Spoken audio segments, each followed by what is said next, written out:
seorang koruptor sebagai pertanggungjawaban moral. Saya mau minta klarifikasi, ini tanggung jawab siapa? Bapak malu nggak sih? Apakah saya dengar permintaan maaf yang benar? Keluarga saya sudah hancur, Pak. Bisnis saya hancur, Pak. Didakwa menipu dan menggelapkan uang 23.000 orang melalui koperasi simpan pinjam Indosuria hingga mencapai 106 triliun rupiah, terdakwa Henry Surya justru divonis lepas oleh Majelis Hakim Pengadilan Negeri Jakarta Barat pada 24 Januari lalu. Bahkan perdakwaan Surya oleh karena itu dari segala tuntutan hukum sebagaimana didakwakan dalam dakwaan alternatif terdakwa pertama dan dakwaan kedua pertama. Sidang kami akan ditutup.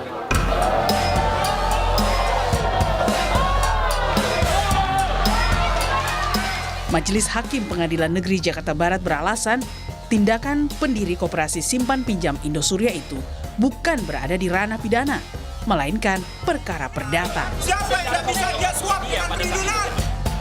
Vonis lepas Henry Surya kontan membuat korban protes. Keputusan hakim dinilai janggal dan terkesan mengistimewakan terdakwa. Ini semuanya, kalau untuk saya kena sama satu keluarga besar 7M. Benar-benar penipuan, kenapa hakim bisa mengatakan ini adalah sebuah operasi yang jelas-jelas bukan. Dan yang saya bingung lagi, seorang terdakwanya tidak pernah dihadirkan. Kayak saat ini tidak hadir sama sekali, selalu online, diistimewakan.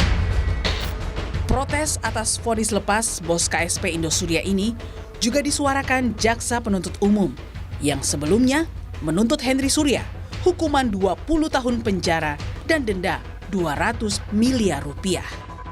Jaksa masih menunggu surat resmi pengadilan untuk melepaskan Henry Surya dari rutan Salemba. Jaksa bahkan berniat melaporkan hakim karena putusan yang dianggap jauh melenceng. Sidang ini ternyata hasilnya zong oleh putusan pengadilan yang menurut saya luar biasa pembuktian kita. Sejarah 32 tahun saya jadi jaksa, ini baru putusan yang paling sesuatu yang tidak berpihak kepada 23.000 orang korban. Ada yang mati, ada yang gila. Awalnya bahwa ini ada bagian dari pidana. Kok pengadilan niaga putusan perdata? Aneh nih putusan. Dan ini saya laporkan ke presiden. Saya pribadi akan saya laporkan ke hakim ini. Kejaksaan Agung bersikukuh pembuktian penipuan dan kerugian mencapai 106 triliun rupiah yang dilakukan KSP Indosuria ini sudah berdasarkan laporan analisis PPATK. LHA ini kita dapat dari PPATK, itu kerugian 106 triliun. Masyarakat belum yang rugi, bukan negara. Uang ini dari masyarakat, koperasi ini memungut uang, menghimpun uang dari masyarakat tanpa izin. Itu yang dibuktikan jaksa. Pemerintah pun meradang karena meyakini KSP Indosuria telah melakukan tindak pidana sempurna dengan menghimpun dana berkedok koperasi yang melanggar undang-undang perbankan dan melakukan pidana pencucian uang. Nah, Indosuria sendiri itu sebagai koperasi dasar hukumnya tidak ada karena hanya berdasar keterangan dari seorang staf di kantor kementerian, bukan SK, bukan pendaftaran badan hukum ke lembaga hukum yang resmi. Nah, oleh sebab itu ya kalau gitu main-mainnya mari kita kuat-kuatan aja. Dia boleh membayar siapapun agar aman, kita kejar terus agar dia membayar terus juga. Kan kasusnya banyak ini. Kejaksaan Agung kemudian mengajukan kasasi ke Mahkamah Agung atas putusan lepas terdakwa Henry Surya. Pemerintah juga menyiapkan kasus baru untuk menjerat kembali bos KSP Indosuria ini. Kita tidak boleh kalah untuk menegakkan hukum dan kebenaran. Kita juga akan membuka kasus baru dari perkara ini karena tempus deliktinya dan locus deliktinya, korbannya masih banyak. Sejak Maret 2022, Direktorat Pidana Ekonomi Khusus Bareskrim Polri telah menyita ratusan aset milik KSP Indosuria. Di antaranya 132 unit kendaraan mobil, 3 unit apartemen di Gedung Sudirman, 2 unit apartemen di One Casablanca, 3 unit penthouse di Kuningan, 2 kantor di wilayah Tebet. Tapi sayang, berdasarkan putusan Majelis Hakim Pengadilan Negeri Jakarta Barat, seluruh aset mewah yang disita ini harus dikembalikan.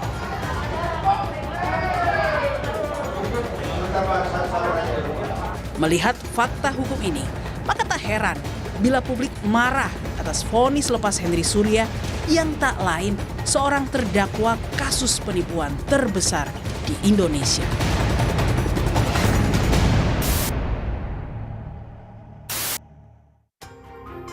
Sudah bersama saya Menteri Koperasi dan UKM, Bapak Teten Mas Duki. Pak Teten, terima kasih sudah di Rosi.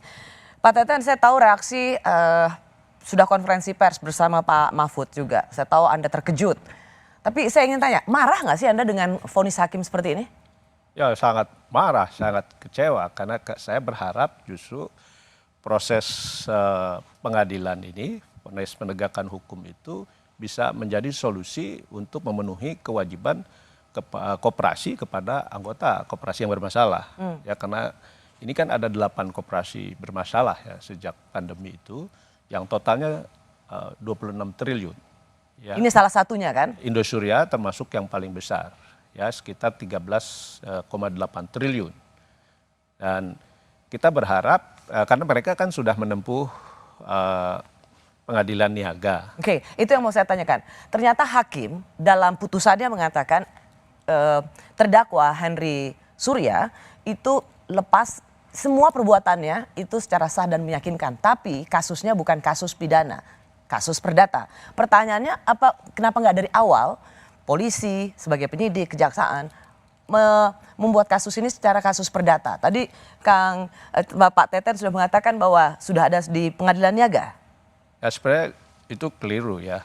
Karena ini ada 2 proses pengadilan. Yang mana keliru maksud Pak Teten? Yang putusan pengadilan itu, karena itu Mahkamah Agung itu.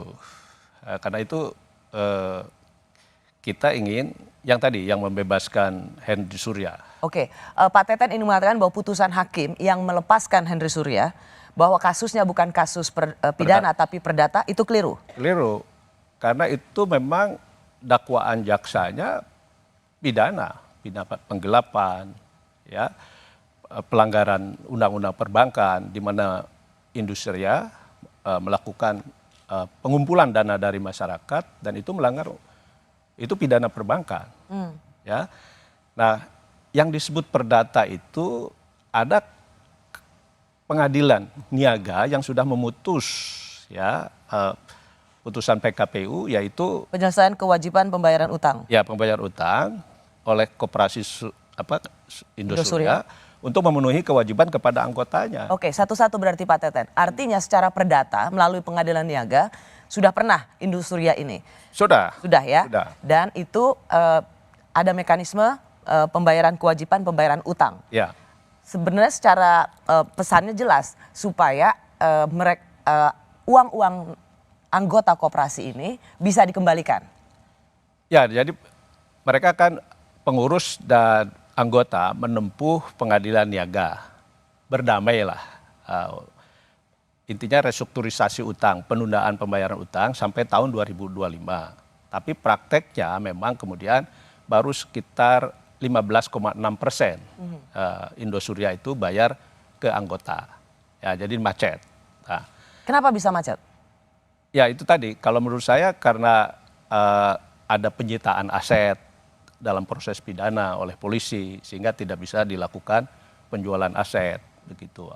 Yang disita juga cuma 2,1 triliun padahal kewajiban kepada anggota itu sekitar 13,8 triliun. Oke. Itu Kalau kan misalnya anggota. sudah ada mekanisme PKPU pembayaran kewajiban untuk pembayaran utang, Pak Teten, artinya kenapa itu tidak diselesaikan? Seperti dulu kita BLBI, ada BPPN yang melelang aset itu dan kemudian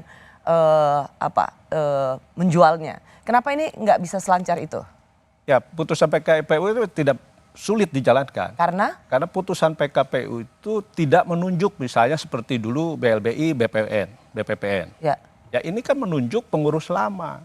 Pengurus lama yang sudah gagal dan terbukti memang sudah melakukan penipuan. Yang sudah terbukti melakukan penggelapan aset dan lain sebagainya. Jadi dia tidak dia tidak patuh pada hukum, pada perintah pengadilan. Betul. Karena penjualan pengembalian utang itu atau pembayaran kewajiban itu dilakukan oleh pengurus lama yang jelas-jelas penjahat. Iya, kira-kira seperti itu. Harusnya misalnya menunjuk pengurus baru atau menunjuk Kementerian Koperasi atau Kementerian Keuangan siapapun gitu. Ini nggak ada. Dan di Undang-Undang Kepailitan dan PKPU juga ada kelemahannya kalau misalnya tidak menjalankan putusan PKPU misalnya kan, tidak ada tindak pidananya. Dan putusan PKPU juga kan sampai 2025. Jadi kalau misalnya masih ada upaya membayar meskipun masih kecil, ya tadi juga baru pemenuhannya sampai 15,6%, itu dianggap masih tetap menjalankan putusan PKPU. Jadi hukumnya tidak strict, tegas, sehingga kita bisa melakukan pressure gitu, melakukan penekanan, upaya paksa untuk segera memenuhi kewajiban kepada anggota. Pak Teten, sejak awal sebenarnya ketika kasus ini merebak, sudah kelihatan sebenarnya ada keistimewaan pada pemilik Indosuria. Contohnya misalnya dari 2 korban KSP Indosuria yang menghadiri sidang. Kita lihat. Dan yang saya bingung lagi, seorang terdakwanya tidak pernah dihadirkan. Kayak saat ini tidak hadir sama sekali, selalu online, diistimewakan. Dari awal pokoknya sidang sudah terlihat bahwa semuanya diistimewakan untuk terdakwa. Sedangkan untuk kita semua korban tidak pernah dilihat dan dianggap.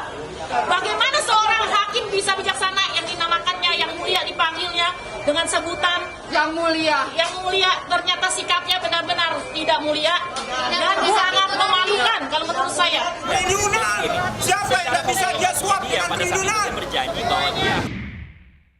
Sejak awal sudah melihat ada keistimewaan pada pemilik Indosuria yang menjadi terdakwa. Kang Teten, Pak, nggak melihat bahwa sejak awal memang kasus ini seperti tidak serius sih? Ya kemarin kita minta dirakorkan kan di Menko Polhukam. Dan semua berpendapat, ya ini kan uang besar. Tidak mudah lah untuk menyelesaikan kasus seperti ini. Pasti ada yang masuk angin dan lain sebagainya. Nah, Masuk angin ya? Karena itu saya waktu itu di rakor Menko Polhukam, kami minta jaksa melakukan upaya hukum, kasasi dan upaya hukum yang lain. Itu satu hal lah Pak Teten. Tetapi dalam banyak hal saya sering sekali merasa jengkel ketika kemudian apa-apa ya itu nanti kita lihat vonis hakim, upaya hukum. Tetapi pekerjaan rumah sejak awal, sejak penyidikan, sejak penuntutan itu tidak dikerjakan dengan serius. Contoh misalnya Pak Teten, bagaimana di penyidikan itu lama sekali bolak-balik, oke, itu sesuatu yang biasa dari P19 ke P21. Tetapi dikritik bahwa saking lamanya Hendra Surya yang berada di tahanan harus dilepas karena sudah kelamaan.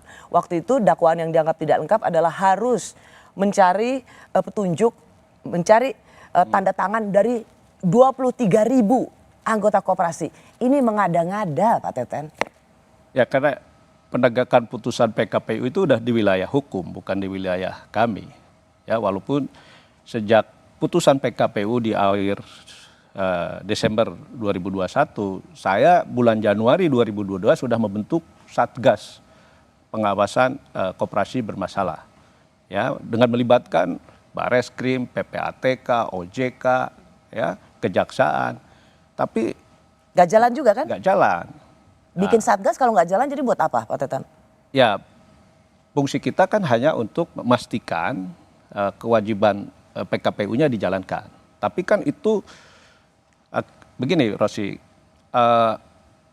berbeda dengan perbankan, ya. Perbankan kalau ada bank yang gagal bayar, itu kan sudah ada LPS untuk melindungi anggotanya. Belajar waktu di zaman Orde Baru. Sejak 98, ya, perbankan itu udah rapih lah, ya. OJK yang menentukan apakah bank ini sistemik atau tidak sistemik sehingga negara boleh intervensi gitu. Nah di koperasi tidak ada, ya koperasi itu diatur sendiri, mengawasi dirinya sendiri. Bahkan Kementerian Koperasi pun tidak punya kewenangan untuk melakukan pengawasan. Nah pengawasan ada, tapi kita hanya menerima laporan dari rapat anggota tahunan, hanya melihat neraca saja, ya. Jadi neraca ini hanya ngelihat apa balance antara kewajiban dan aset lah. Oke, tapi kan begini Pak Teten, ini namanya koperasi simpan pinjam. Bagaimanapun juga dia di bawah kementeriannya Pak Teten. 2018 sudah ada sanksi administrasi. Kenapa itu tidak bisa Kementerian Koperasi tidak cukup melakukan? pemantauan dan membuat kejahatan penipuan ini semakin sempurna karena Kementerian Koperasi terlalu lemah atau nggak bikin apa-apa, Pak Teten? Sebenarnya sudah ada teguran, saya sudah lihat di 2018 sudah ada teguran terhadap Indosuria karena menjalankan praktek shadow banking.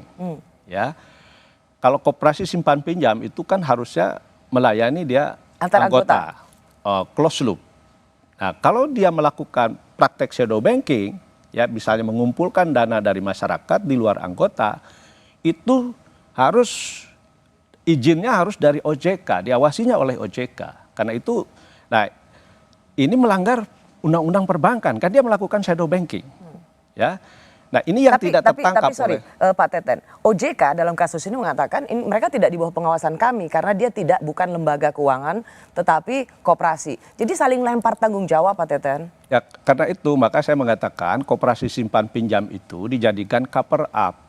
Sebagai hanya cover up pura-pura lah gitu ya. Dia bukan seperti koperasi sebenarnya. Iya, jadi gitu. Jadi ini koperasi simpan pinjam. Ini yang saya sekarang sedang tegas ya, kita mau revisi undang-undang koperasi simpan pinjam supaya tidak lagi koperasi simpan pinjam ini dijadikan kedok oleh mereka yang melakukan praktek kejahatan keuangan untuk melakukan praktek shadow banking karena mereka tidak bisa lagi sejak 98 melakukan itu di perbankan. Maka jadi sekarang mereka pindah ke koperasi simpan untuk pinjam. kejahatan di koperasi. Koperasi simpan pinjam.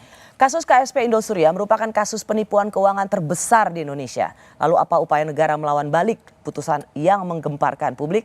Kasus Indosuria yang sudah dibahas lama bahwa itu merupakan perbuatan hukum yang sempurna sebagai pelanggaran pidana baik dari Kejaksaan Agung, Kepolisian, PPATK itu ternyata dibebaskan onslah oleh Mahkamah Agung.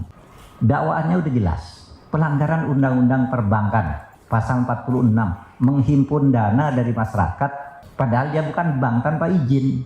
Kemudian kalau dia mengatasnamakan koperasi 23.000 orang yang menggugat ini bukan anggota koperasi nyimpen uang di situ kan tidak boleh.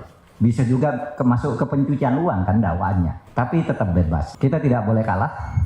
Pemerintah, Kejaksaan Agung akan kasasi.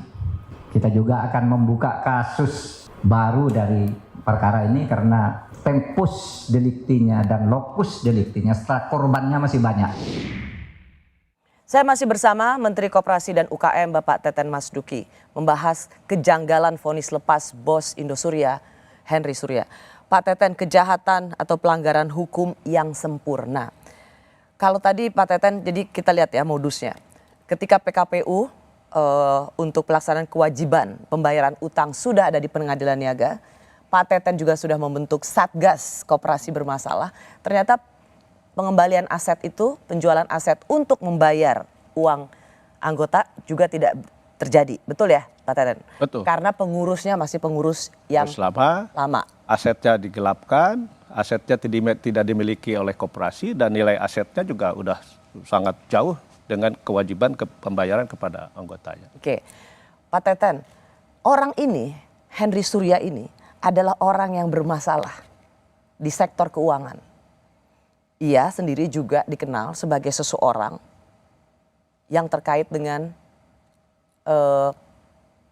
perbankan. Artinya ini orang kan blacklist. Kok bisa dia mendirikan koperasi dan menghimpun dana masyarakat? Ya ini memang satu kelemahan di regulasi kita. Jadi di Undang-Undang Perkoperasian tidak ada larangan mereka yang misalnya melakukan kejahatan keuangan, apakah itu di perbankan, lalu boleh mendirikan koperasi. Dan pendirian koperasi ini kan sekarang bukan lagi di Kementerian Koperasi, tapi di Kumham. Nah, izin simpan pinjamnya yang ada di Kementerian Koperasi. Oke. Tapi sekarang saya udah bikin regulasinya. Tidak boleh lagi nih penjahat keuangan mendirikan koperasi. Bahkan saya sudah moratorium untuk koperasi simpan pinjam yang didirikan atau motifnya untuk bisnis keuangan, bukan untuk memberikan akses pembiayaan bagi masyarakat kecil, ini saya udah larang, udah stop. Tapi benar kan awalnya orang ini memang dia punya masalah dengan perbankan kan? Sehingga ketika dia tidak bisa mendapatkan uang dari perbankan, maka ia membentuk koperasi supaya bisa mengumpulkan dana masyarakat, benar kan itu? Ya saya kira itu. Ya ini kan karena tadi ya mereka para penjahat keuangan ini kan nggak bisa lagi lah menggunakan bank untuk mengumpulkan dana masyarakat lalu dipakai di grupnya sendiri ya atau digelapkan dan lain sebagainya. Sehingga mereka itu sekarang bikin koperasi simpan pinjam. Nah ini yang sekarang saya mau atur. Ya revisi undang-undang koperasi sedang saya siapkan. Pak Teten, tadi Pak Mahfud juga bilang 23.000 yang menaruh uang itu nggak semuanya dari anggota koperasi. Itu dari mana? Jadi siapa saja yang teridentifikasi sebagai anggota atau nasabahnya KSP Indosuria ini? Kalau yang lapor kepada Satgas ya itu kan mereka sebenarnya dulu bukan anggota koperasi, bahkan mereka itu investasi di perusahaan sekuritasnya Indosuria. Indosuria ini kan grup, salah satunya punya koperasi simpan pinjam Indosuria. Tapi kemudian mereka dibukukan di dalam koperasi simpan pinjam Indosuria. Tapi ada sebagian, karena mereka kan menggunakan tenaga marketingnya kan di jaringan perusahaan sekuritasnya. Ada yang memang langsung ditawarkan menjadi menyimpan di koperasi. Jadi 23.000 itu nggak semuanya anggota koperasi ya? Yang kalau kita lihat putusan PKPU, anggota koperasi di Indosuria itu cuma 4.952 orang. Oke, berarti 19.000 lainnya itu yang naruh duit di sekuritas. Di sekuritas Indosuria. langsung. Hanya waktu itu ada rilis yang mengatakan tidak ada hubungannya koperasi Indosuria dengan sekuritas Indosuria. Namanya juga Indosuria, Henry Surya itu satu grup bisnis. Menurut saya sih itu akal-akalan. Ya, karena itu sebenarnya ini kan udah wilayahnya OJK. Ya di awal tuh ini wilayah OJK, walaupun juga ada di wilayah Kementerian Koperasi. Ya. Indosuria Sekuritas, ya. Dia membukukan uang dari mereka yang menginvestasikan di Indosuria Sekuritas, tapi dibukukan di koperasi. Di koperasi. Kok itu nggak bisa ketahuan oleh OJK? Nah itu ya saya nggak tahu. Ya karena itu waktu itu kita ada pembicaraan. Tapi ini kan di bawah OJK bener ya? Harusnya diawasi oleh OJK. Koperasi apapun, kalaupun misalnya koperasi, tapi dia melakukan praktek open loop, misalnya dia tadi mengumpulkan dana dari masyarakat yang bukan anggotanya, itu izin dan pengawasannya ada di OJK. Karena itu melakukan praktek shadow banking, ya gitu. Nah, meskipun dia berkedok atau tadi Pak Teten bilang markup cover up. Tapi begitu ketahuan bahwa dia mengumpulkan dana masyarakat di luar anggotanya, maka ini di bawah pengawasan OJK. Iya, nah karena itu kami sudah ada kesepakatan dengan Pak Mahendra Siregar, Ketua OJK. Ya ini nanti pasca putusan, pasca undang-undang P2SK, ada undang-undang Omnibus Law Keuangan. Jadi nanti kita akan tegaskan betul. Ya, jadi ini ada masa transisi 2 tahun. Kita akan berdua sama-sama akan melakukan pemeriksaan mana koperasi simpan pinjam yang open loop dan close loop. Nah, kalau yang open loop itu izin pengawasannya itu harus OJK. Nah yang close loop yang hanya koperasi simpan pinjam yang hanya menjalankan simpan pinjam dengan anggota itu di wilayah Kementerian Koperasi. Jadi nanti supaya nggak ada lagi saling tuding begitu ya, saling lempar gitu. Saya tertarik Pak Teten untuk masuk ke soal bagaimana koperasi yang sesungguhnya tujuannya sangat mulia. Bung Hatta mungkin menangis kalau sekarang koperasi dijadikan sebagai ajang penipuan baru bagi para penjahat atau bandit-bandit keuangan. Jadi karena sekarang main-main di perbankan mungkin lebih susah, maka mereka menggunakan koperasi. Ya. Ya saya mengatakan babi hutan di perbankan itu sekarang pindah ke koperasi simpan pinjam. Nah karena itu ini saya kemarin justru waktu pembahasan Omnibus Law Keuangan, Pak Presiden juga inginkan semua koperasi simpan pinjam itu harus di bawah pengawasan OJK. Tapi ada penolakan dari para koperasi sendiri. Kenapa? Saya bisa mencium itu Pak Teten. Karena sekarang kepemilikan koperasi itu orang kaya semua, konglomerat Pak. Ya. Tapi ada juga ya betul yang koperasi yang itu yang tadi kan Pak Teten bilang babi hutan perbankan sekarang pindah ke koperasi. Jadi ketika Pak Teten ingin melakukan reformasi soal pendirian koperasi ini dapat penolakan. Di mana mereka ingin menolaknya? Apanya? Kalau saya sekarang udah bikin peraturan moratorium, tidak boleh lagi memberikan izin simpan pinjam bagi koperasi yang didirikan oleh atau motifnya untuk bisnis keuangan. Ya, gampang lah. Misalnya untuk apa konglomerat atau orang kaya bikin koperasi simpan pinjam itu kan pasti Ada niat motif busuknya. yang busuknya. Saya udah larang gitu. Tapi yang penting juga saya juga ingin mendorong mengajukan revisi undang-undang koperasi. Ya, karena sekarang ini Kementerian Koperasi tidak punya kewenangan pengawasan. Oke. Padahal koperasi ketika semakin besar juga tidak bisa mengawasi dirinya sendiri. Ya. Nah, karena itu misalnya penting ya koperasi itu memiliki LPS seperti di perbankan. Pak Teten mau bilang sebagai Menteri Koperasi atau institusi Kementerian Koperasi ini tidak punya daya kontrol pada menjamurnya koperasi-koperasi sekarang. Tidak ada. Daya pengawasan sama sekali nggak ada. Tidak ada. Legal framework-nya, undang-undangnya tidak memberikan fungsi pengawasan kepada Kementerian Koperasi, kepada pemerintah. Pengawasan itu oleh dirinya sendiri, oleh pengurus, oleh pengawas yang diangkat oleh rapat anggota. Ya, kami tidak ada punya apa. Kalau ada koperasi bermasalah seperti ini gagal bayar, kami juga tidak ada pemerintah tidak ada mekanisme bailout misalnya. Nah, karena itu memang putusan mereka antara anggota dengan pengurus lalu Kelemahan undang-undang ini yang dimanfaatkan ya oleh para penjahat keuangan. Betul. Jadi lalu bisa yang dibilang kedua, misalnya ya pengawas koperasi ya sempat dibikin ada deputi pengawasan, tapi profesionalitas pengawasnya juga kan tidak memadai. Ya, dan koperasi sekarang besar kan, ada yang udah 11 triliun, ada 4,6 triliun, 2 triliun, 3 triliun koperasi simpan pinjam itu asetnya besar. Ini nggak bisa lagi diawasi oleh ASN yang tidak punya kemampuan profesionalitas di sektor keuangan. Jadi bisa dibilang Anda Menteri Koperasi dengan jumlah koperasi yang luar biasa, asetnya sekarang juga udah bisa dibilang triliunan, tapi Menteri Koperasinya tangannya diborgol, nggak punya kekuasaan. Ya, powerless lah. Gitu. Menteri Koperasi yang powerless. Nah, jadi karena itu saya betul-betul untuk 8 koperasi bermasalah ini saya tidak punya solusi jangka pendek. Nah, saya sudah sampaikan ke Pak Presiden, Pak, ini kita harus punya legacy. Kita harus beresin ini ekosistem kelembagaan koperasi ini supaya tidak terjadi lagi praktek-praktek koperasi seperti ini. Oke. Negara harus hadir. Apakah duit nasabah atau anggota koperasi bisa kembali? Kalau lihat dari kronologis perkara ini adalah perkara yang sangat sulit dibawa ke ranah perdata. Kenapa saya bilang sangat sulit?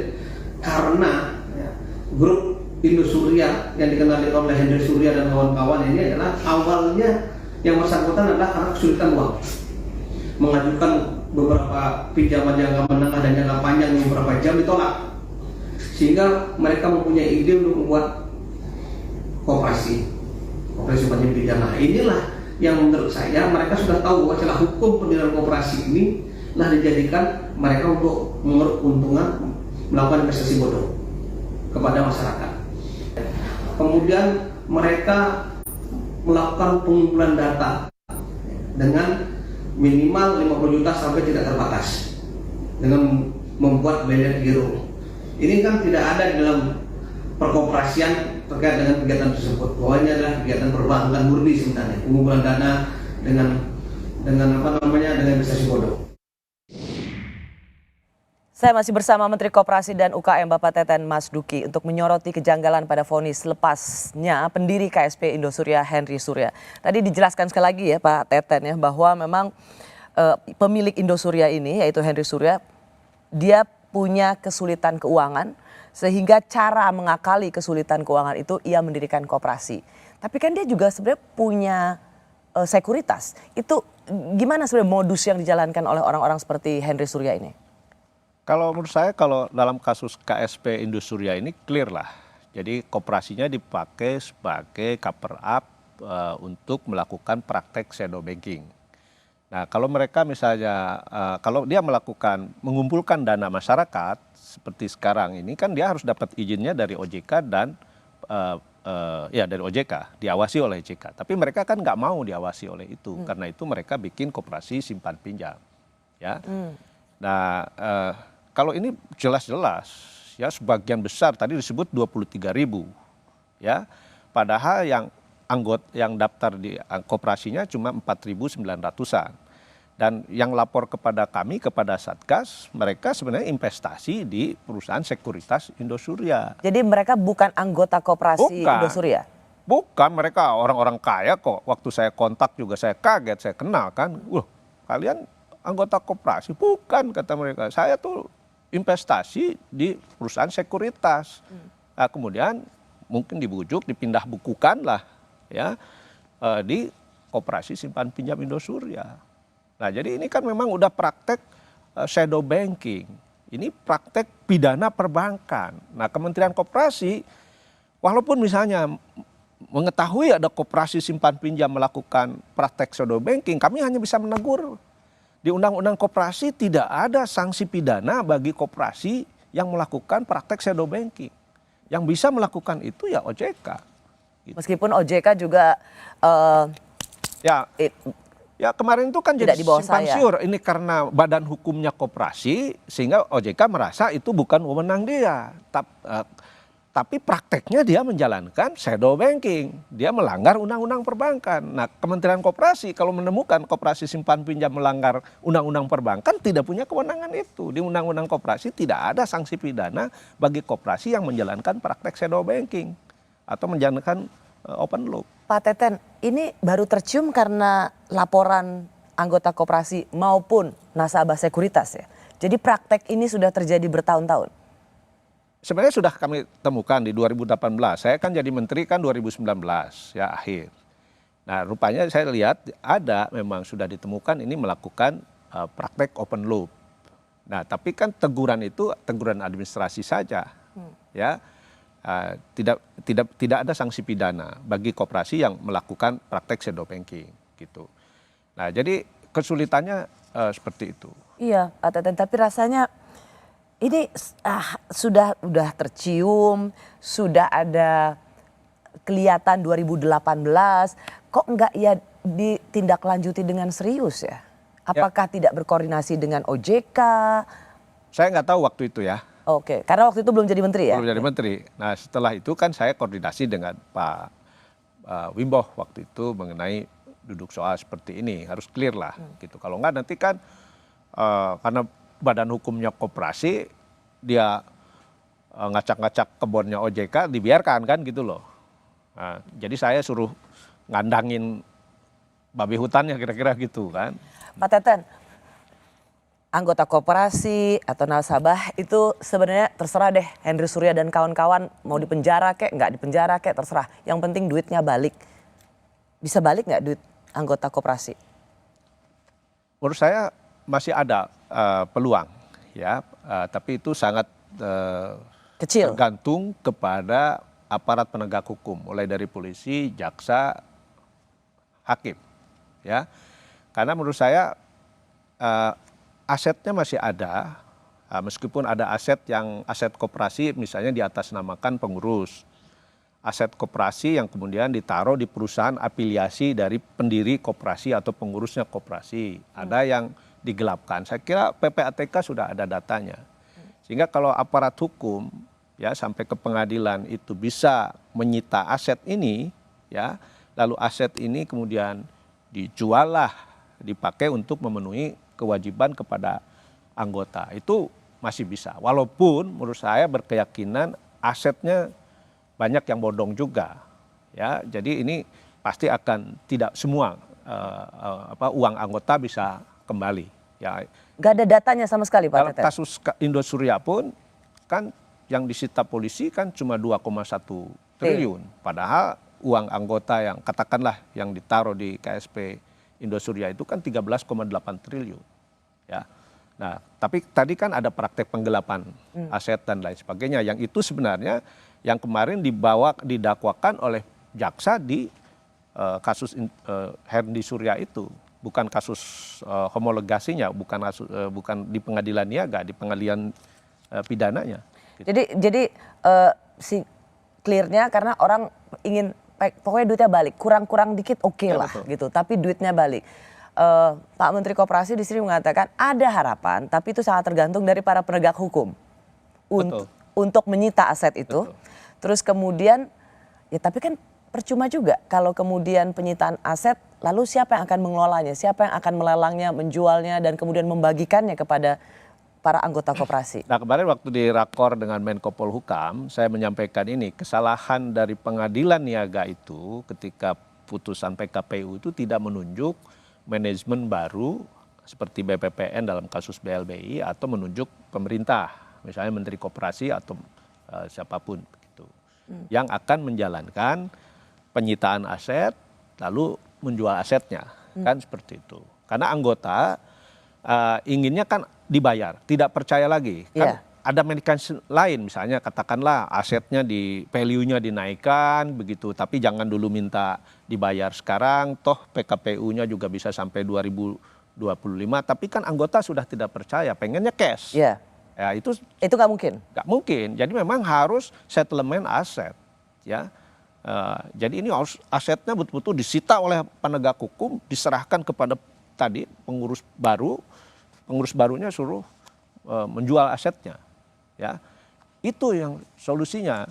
Nah karena itu maka saya sangat kecewa dengan putusan kemarin, ya dibebasnya Henry Surya itu, karena itu satu opportunity yang kalau ini penjahatnya ditangkap, asetnya diusut sampai kemanapun, kan sekarang punya instrumen kita penelusuran aset kan kita udah ada.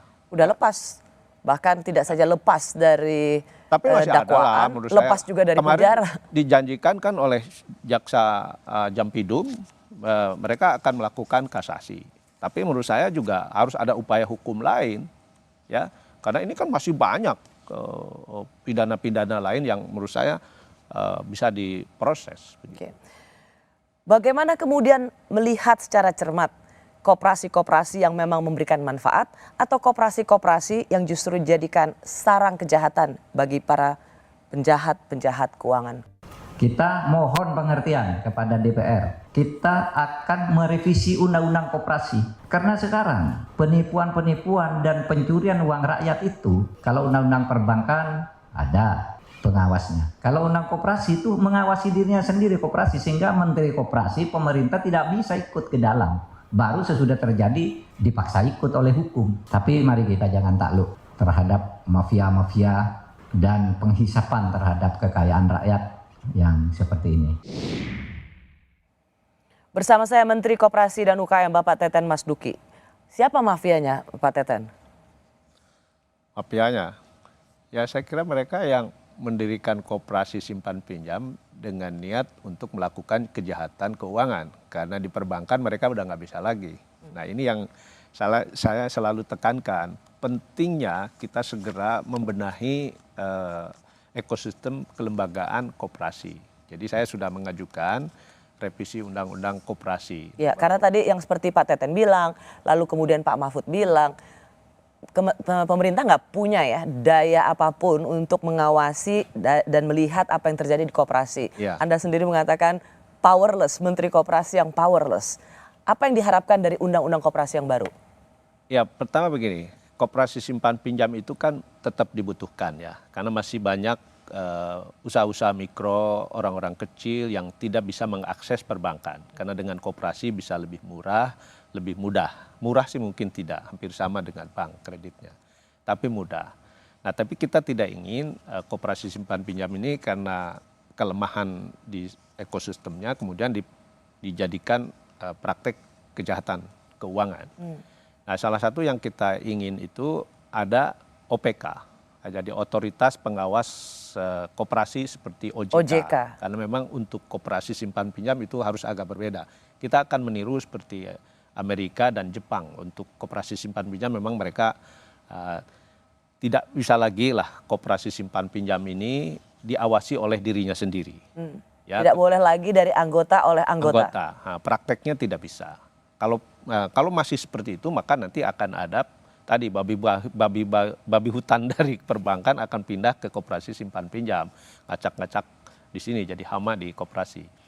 Nah, yang kedua perlu juga ada LPS ya, sehingga kalau ada seperti ini ya para nasabah atau anggota koperasi itu kan ada yang nanggung kalau misalnya katakanlah gagal bayar koperasinya. Ya. Sekarang kan nggak ada. Ya. Nah, itu. Pak Teten, di masa pandemi aja sebagai Menteri Koperasi, Pak Teten sebenarnya udah membuat satu pernyataan. Ada beberapa, tadi di awal perbincangan kita sudah sempat disinggung oleh Pak Teten, 8 kalau nggak salah KSP yang bermasalah. Ini kan sebenarnya orang-orangnya atau lingkaran mafianya sebenarnya udah bisa teridentifikasi, Pak Teten.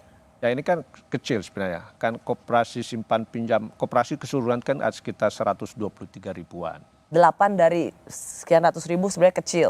Tapi dampaknya besar dan ini presiden buruk sehingga kita tidak boleh lagi kecolongan.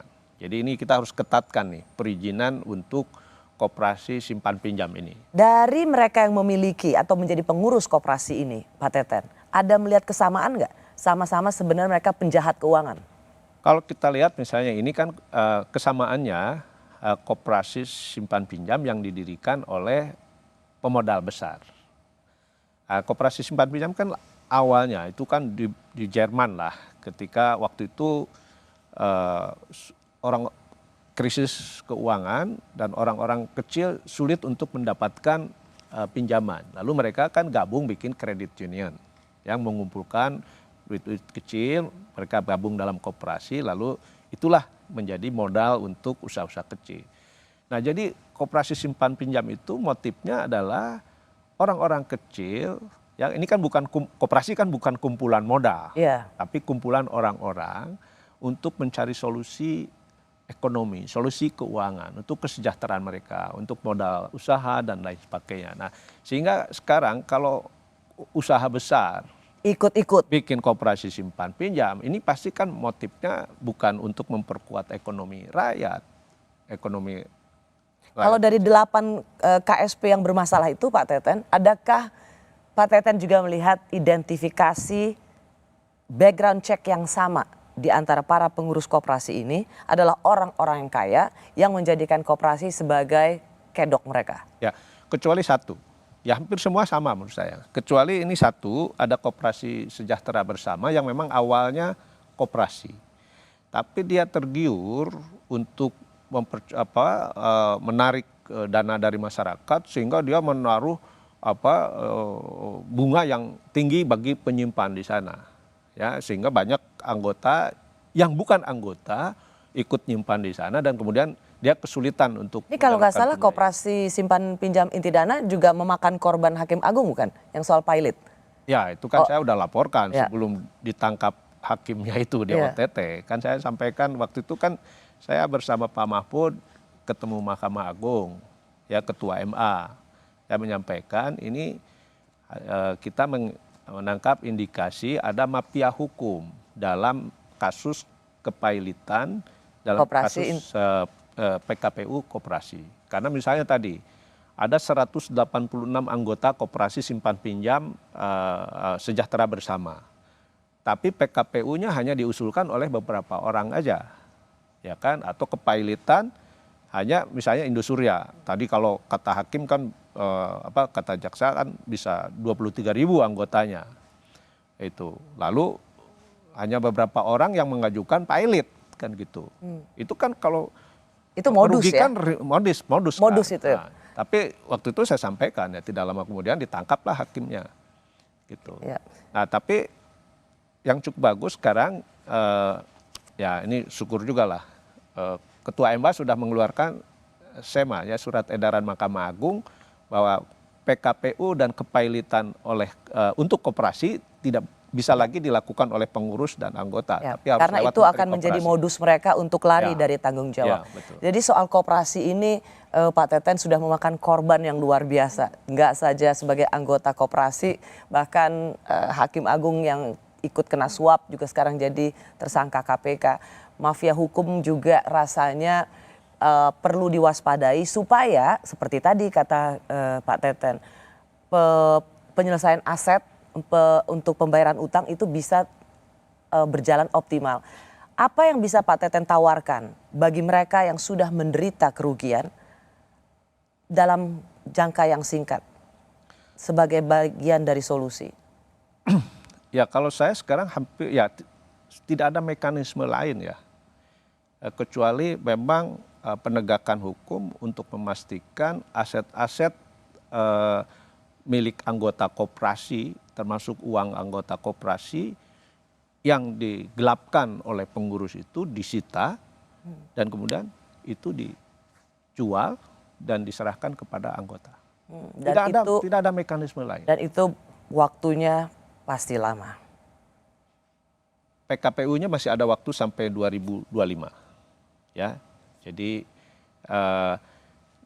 tapi sama sekali sangat tergantung kepada kejujuran aparat penegak hukum.